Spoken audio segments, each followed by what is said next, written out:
And so here is tangible evidence that the United States has now taken over from Britain as a senior partner. Evidence number two. At the end of the Second World War, in 1945, the international community came together in a conference in Bretton Woods in upstate New York to create a new international monetary system. Prior to this, Britain, London, was the financial capital of the world. Ever since the Bank of England was established maybe 200 years earlier, London was the financial capital of the world.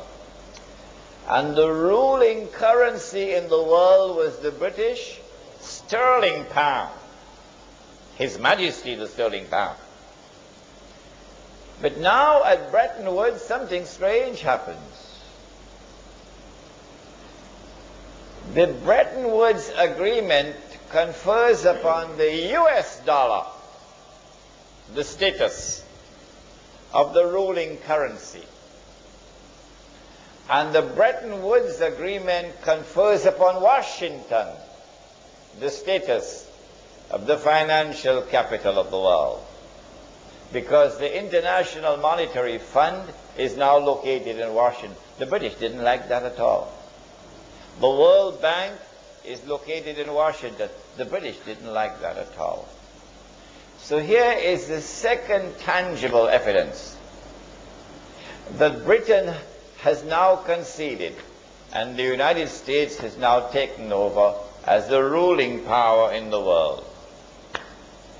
And then came a third and even more dramatic evidence.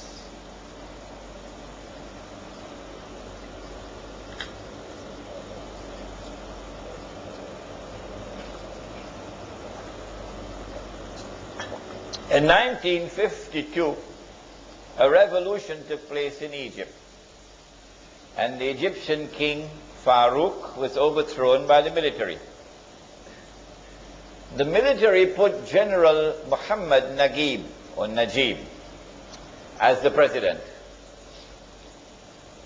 But he was like a figurehead, really, because there were a group of officers who really controlled the thing.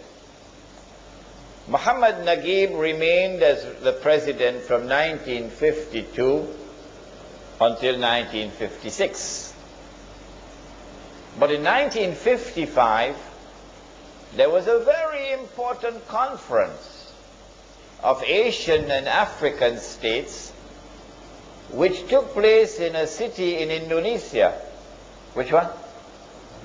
Bandung. I was in Bandung 2 weeks ago. Bandung, water in Bandung very cold. When you take your bath in the morning, very cold water.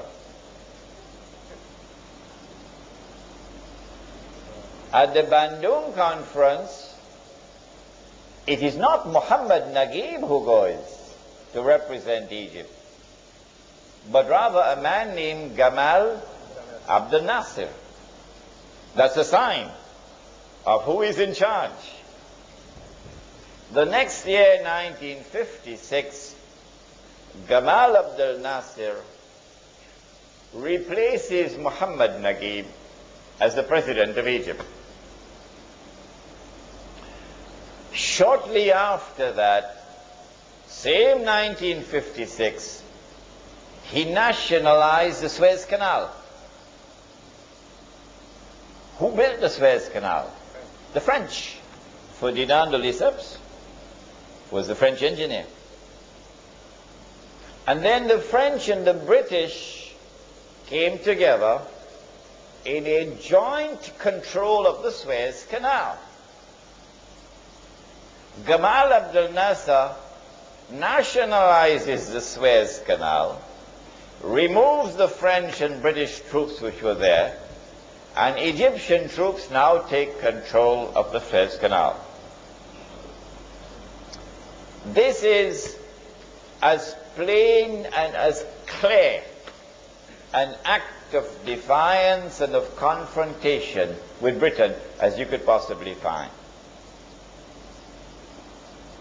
In order for Britain to have any vestige of a claim to be a superpower, Britain has to respond, must respond. Well, what Britain did was, strangely, mysteriously, Britain kept the United States out. And the British and the French joined with Israel. And these three countries invaded Egypt. They landed in Suez and they took control of Suez. And the Israeli army swept through the Sinai Peninsula and took control of the whole of Sinai. And the Israeli army reached to the Suez Canal.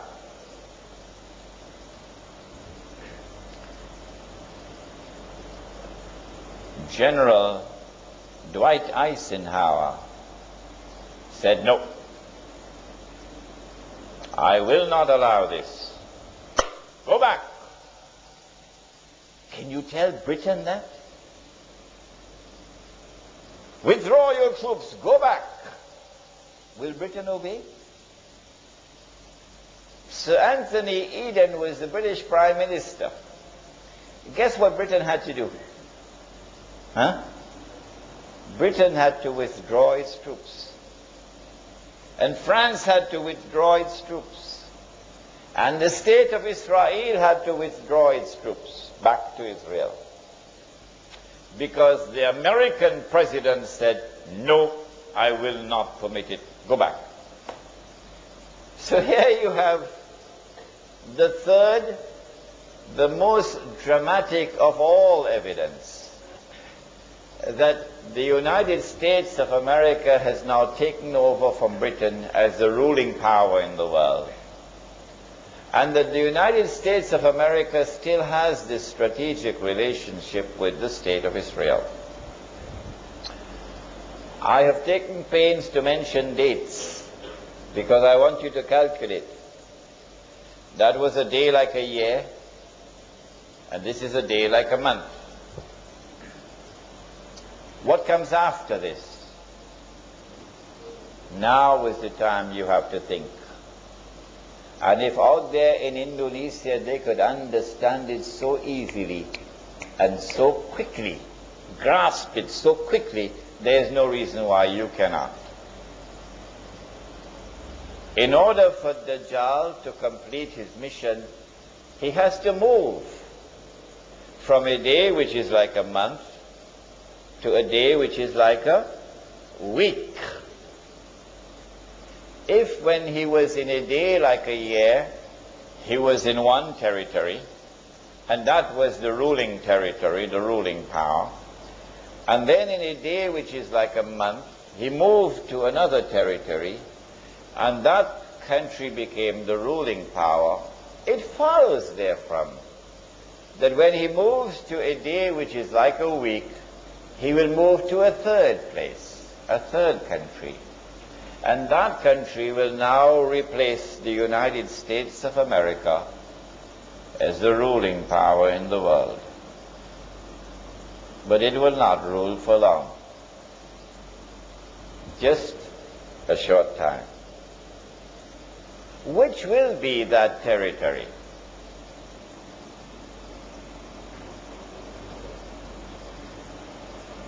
China? Ready? You think so? Anybody else? Israel, of course. Of course, Israel.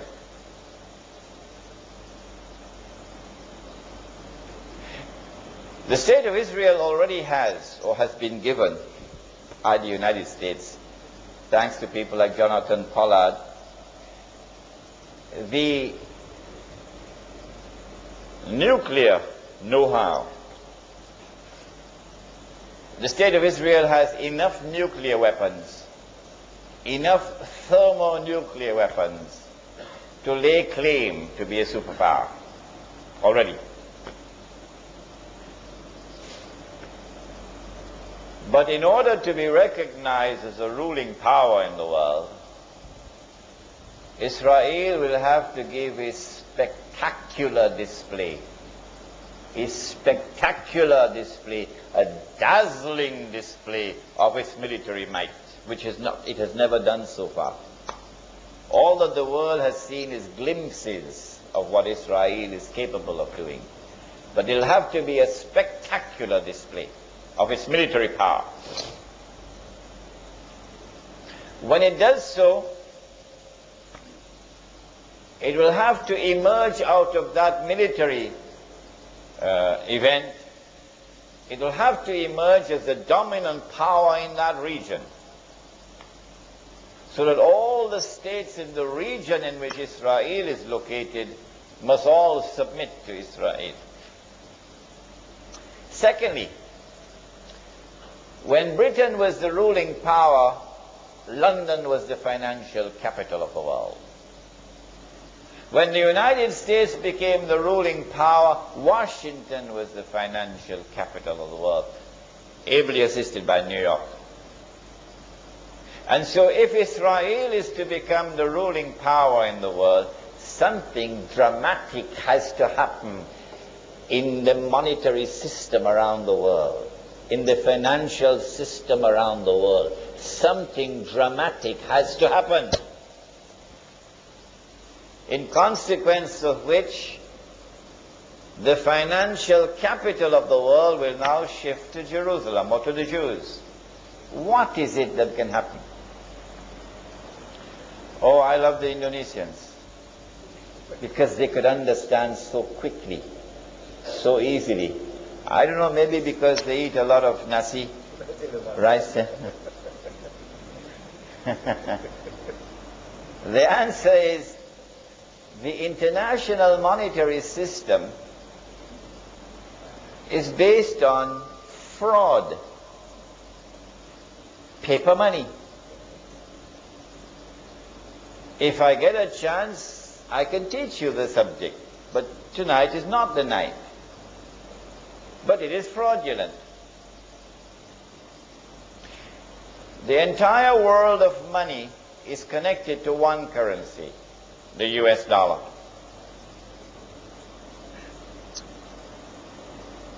The Indonesian rupiah can fall, and it will cause ripple effect on neighboring countries and so on, but it wouldn't bring down the world. The Turkish lira could be ready for Salatul Janazah, which is almost what is happening now. Turkish lira. But it would not bring down the world of paper money. But if the US dollar collapses,